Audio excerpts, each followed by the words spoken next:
Totalitarismo.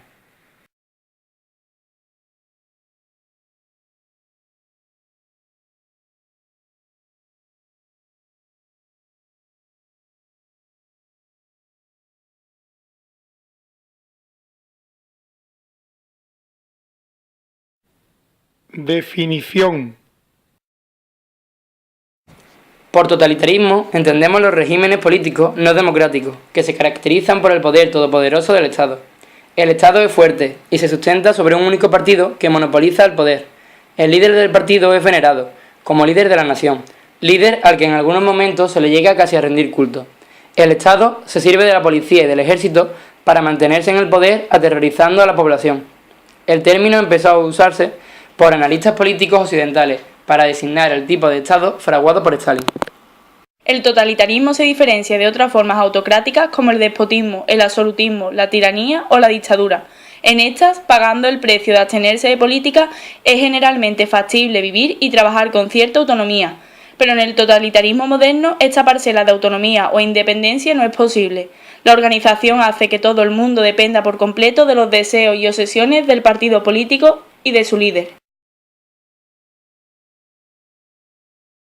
Actitudes que lo fomentan. Miedo a la diferencia. Los movimientos totalitarios no aceptan diferencias de opiniones. Los que manifiestan algunas son considerados intrusos que es preciso marginar o eliminar. Rechazo a los desacuerdos. Los regímenes totalitarios no aceptan opiniones contradictorias a las dictadas por los gobernantes. Por tanto, cualquier tipo de desacuerdo es tomado como posible traición al régimen. Sospecha ante la cultura. La cultura, cuando comporta una actitud crítica, siempre será sospechosa para los totalitarismos. Léxico pobre y gramática elemental. Los sistemas totalitaristas tienen en sus escuelas una educación construida con un léxico muy pobre y una gramática elemental con el objeto de limitar los instrumentos del razonamiento complejo y de la crítica aguda. Duda con respecto a la legitimidad de los parlamentos. Buscando la aclamación popular, no el debate, los totalitarismos pronto hacen desaparecer todo tipo de instituciones parlamentarias. Características.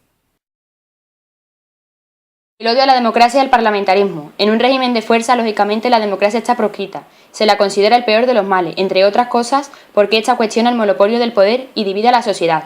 Por ello, hay que acabar con la democracia y todo lo que la engloba. Libertades individuales, reunión, expresión, elecciones, pluripartidismo.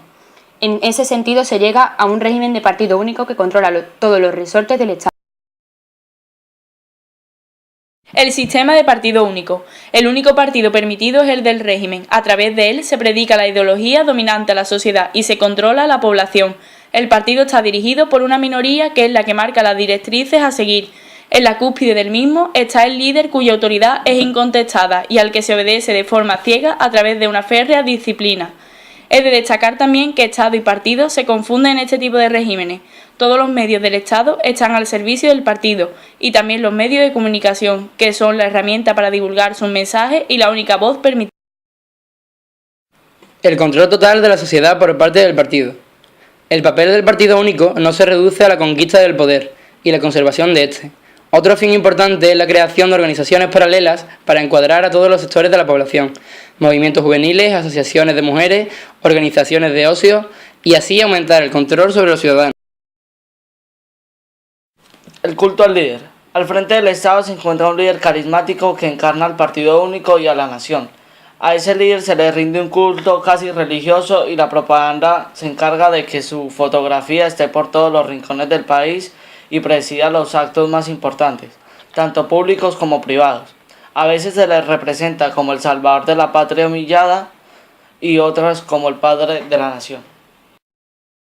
Primacía de la colectividad sobre el individuo. Si la democracia y los derechos individuales eran importantes, en estos regímenes dejan de existir o son sustituidos por los derechos colectivos. Historia.